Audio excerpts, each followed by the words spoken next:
Hello future doctor, स्वागत है आपका हमारे इस नेट चैनल पे।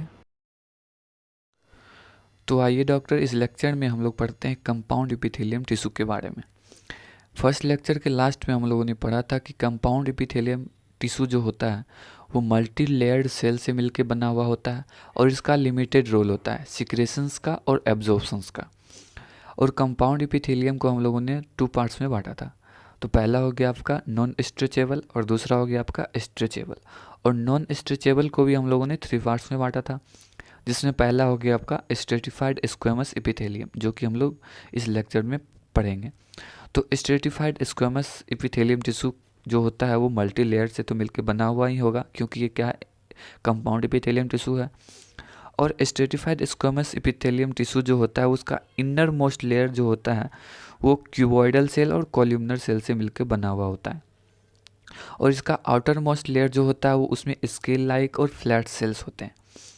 अब इसके आउटर मोस्ट लेयर जो होता है उस पर कीरेटिन प्रोटीन प्रेजेंस होते हैं। अब इस कीरेटिन प्रोटीन के प्रेजेंस के कारण इसे 2 पार्ट्स में बांटा गया है। पहला तो हो गया आपका कीरेटिनाइज्ड स्ट्रेटिफाइड स्क्वेमस एपिथेलियम और दूसरा हो गया आपका नॉन कीरेटिनाइज्ड स्ट्रेमस स्ट्रेटिफाइड स्क्वेमस एपिथेलियम। तो हम लोग आज देखेंगे कि कीरेटिनाइज्ड स्ट्रेटिफाइड स्क्वेमस एपिथेलियम टिश्यू किसे बोलते हैं।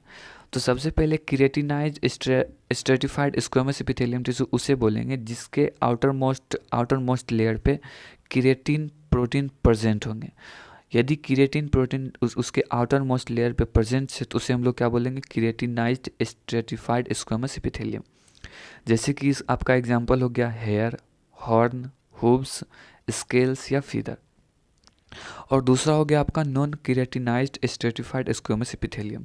तो इसमें क्या होगा कि ये जो कीरेटिन प्रोटीन है वो क्या होंगे, एब्सेंट होंगे। तो कीरेटिन प्रोटीन जो होते हैं वो इसमें एब्सेंट होते हैं, तो इसीलिए हम लोग इसे क्या बोलते हैं, नॉन कीरेटिनाइज्ड स्ट्रेटिफाइड स्क्वेमस एपिथेलियम। और इसका एग्जांपल हो गया आपका कॉर्निया ऑफ आइज, लिप्स हो गया, इनर लाइनिंग ऑफ चिक। तो स्ट्रेटिफाइड एपिथेलियम टिश्यू जनरली क्या होता है, जो कि सिक्रेशंस और एब्जॉर्प्शंस का काम करते हैं, क्योंकि सारे कंपाउंड एपिथेलियम टिश्यू जो होता है वो क्या होता है, मल्टी लेयर्ड सेल होता है और इसका लिमिटेड रोल ही होता है, जिसमें हो गया आपका सिक्रेशंस और एब्जॉर्प्शन। तो स्ट्रेटिफाइड स्क्वेमस एपिथेलियम जो टिश्यू जो होता है उसका इनर मोस्ट लेयर किसी से मिलकर बना हुआ होता है, क्यूबॉइडल कॉल्यूमनर सेल। और आउटर मोस्ट लेयर जो होता है वो क्या होता है, स्केल लाइक और फ्लैट लाइक सेल से मिलकर बना हुआ रहता है। इसके बाहरी वाले पार्ट पे कीरेटिन प्रोटीन प्रेजेंस होते हैं, इसलिए इसको 2 पार्ट्स में बांटा गया है, कीरेटिनाइज्ड स्ट्रेटिफाइड स्क्वेमस एपिथेलियम और हो गया नॉन कीरेटिनाइज्ड स्ट्रेटिफाइड स्क्वेमस एपिथेलियम। तो आशा है कि आपको ये समझ में आ गया होगा। तो चलिए अब हम लोग आगे चलते हैं। तो आइए अब हम लोग नॉन स्ट्रेचेबल का सेकेंड पार्ट देखते हैं, स्ट्रेटिफाइड क्यूबॉइडल एपिथेलियम टिश्यू। तो जितने भी कंपाउंड एपिथेलियम टिश्यू जो होते हैं उसका तो लिमिटेड रोल ही है सिक्रेशंस का और एब्जॉर्प्शंस का, लेकिन इसका मेन फंक्शन जो होता है वो क्या होता है, to provide mechanical and chemical stress से हम लोग को प्रोटेक्शन देता है। तो स्ट्रेटिफाइड स्क्वेमस एपिथेलियम टिश्यू जो होता है इसका आउटर मोस्ट लेयर जो होता है वो क्यूब लाइक और न्यूक्लिएटेड लिविंग सेल से मिलकर बने हुए होते हैं। तो इसका एग्जांपल हो गया आपका secretory duct of sweat gland, mammary gland और स्लेवरी ग्लैंड। और इसका पेनक्रिएटिक डक्ट जो होते हैं उसमें भी स्ट्रेटिफाइड क्यूबॉइडल एपिथेलियम होते हैं और फीमेल यूरेथ्रा में भी वही होते हैं। तो स्ट्रेटिफाइड क्यूबॉइडल एपिथेलियम टिश्यू में इतना ही काफ़ी है। तो चलिए हम लोग आगे देखते हैं स्ट्रेटिफाइड कॉल्यूमनर एपिथेलियम। तो चलिए हम लोग देखते हैं स्ट्रेटिफाइड कॉल्यूमनर एपिथेलियम टिश्यू। तो स्ट्रेटिफाइड कॉल्यूमनर एपिथेलियम टिश्यू भी है क्या, मल्टी लेयर सेल से मिलकर बने हुए होंगे और क्या होंगे, नॉन स्ट्रेचेबल, यानी कि हम लोग इसको स्ट्रेच नहीं कर सकते हैं। और इसका आउटर मोस्ट लेयर जो होता है वो पिलर शेप्ड सेल से मिलकर बने हुए होते हैं, जो कि क्या होता है, न्यूक्लिएटेड। तो हम लोग इसे क्या बोल देते हैं, सेल्स आर न्यूक्लिएटेड, यानी outermost layer is composed of pillar shaped cells and cells are nucleated. Pillar shaped cell से मिलकर बने हुए होंगे और इसका सेल क्या होगा, न्यूक्लिएटेड होंगे। और इसके आउटर मोस्ट लेयर पे जो होता है वो क्या होता है, सीलिया का प्रेजेंस होता है। तो जिसके पास सीलिया का प्रेजेंस होगा तो उसको हम लोग क्या बोल देंगे, सीलिएटेड स्ट्रेटिफाइड कॉल्यूमनर एपिथेलियम। तो उसका एग्जांपल क्या हो गया आपका, लैरिंक्स बकोफेरिंजियल कैविटी ऑफ फ्रॉग। और जिसके पास सीलिया का प्रेजेंस नहीं होगा तो उसे हम लोग क्या बोलेंगे, non ciliated stratified columnar epithelium tissue, यानी कि सीलिएटेड के बाद ये वाला पूरा पार्ट आके रख देंगे, यानी ciliated stratified columnar epithelium tissue और non ciliated stratified columnar epithelium tissue. तो नॉन सीलिएटेड में या क्या होता है कि सीलिया का अब्सेंस होता है, यानी कि इसमें सीलिया प्रेजेंस नहीं होंगे। तो इसका एग्जाम्पल हो गया आपका distal parts of male urethra और क्या हो गया आपका एपिग्लोटिस। तो नॉन स्ट्रेचेबल जितना भी हो गया वो आपका यहीं पे समाप्त होता है। तो हम लोग आगे पढ़ेंगे स्ट्रेचेबल। तो आइए अब हम लोग देखते हैं स्ट्रेचेबल यानी कि ट्रांजिशनल एपिथेलियम। तो फर्स्ट लेक्चर में मैंने बोला था आप लोगों को कि यूरोथेलियम एपिथेलियम टिश्यू भी इसे क्यों बोलते हैं, ये मैं आपको जब मैं स्ट्रेचेबल एपिथेलियम का ट्रांजिशनल एपिथेलियम पढ़ाऊंगा तो बताऊंगा। तो चलिए हम लोग इसमें ये भी देखेंगे कि इसको ट्रांजिशनल एपिथेलियम टिश्यू को यूरोथेलियम एपिथेलियम क्यों बोलते हैं। तो सबसे पहले देखते हैं ट्रांजिशनल एपिथेलियम क्या होता है। तो ये भी ट्रांजिशनल एपिथेलियम जो होता है वो यानी कि कंपाउंड एपिथेलियम है। तो ये भी क्या होगा, मल्टी लेयर्ड होगा और इसका भी काम क्या होगा, सिक्रेशन और एब्जॉर्प्शन का लिमिटेड रोल, लेकिन इसका मेन फंक्शन क्या होगा, प्रोटेक्शन प्रोवाइड करना।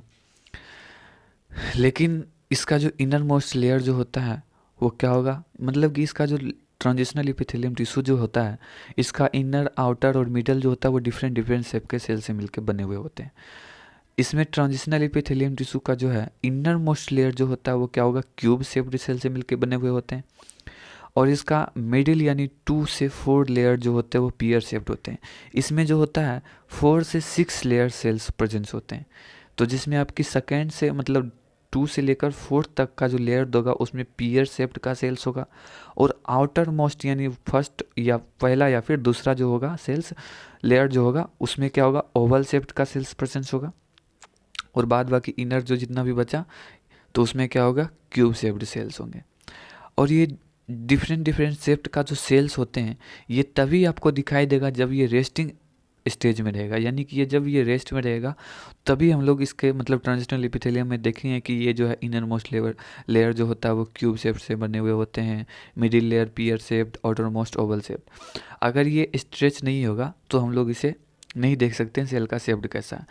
तो जब हम लोग मतलब जब ये स्ट्रेच होगा तो हम लोग कैसा देखेंगे, तो इनविजिबल ड्यूरिंग स्ट्रेचेबल, यानी कि जब ये स्ट्रेच होता है तो उस समय ये दिखता ही नहीं है, मतलब ये जितना भी क्यूब पियर ओवल शेप का सेल्स होते हैं वो आपको नहीं दिखेंगे।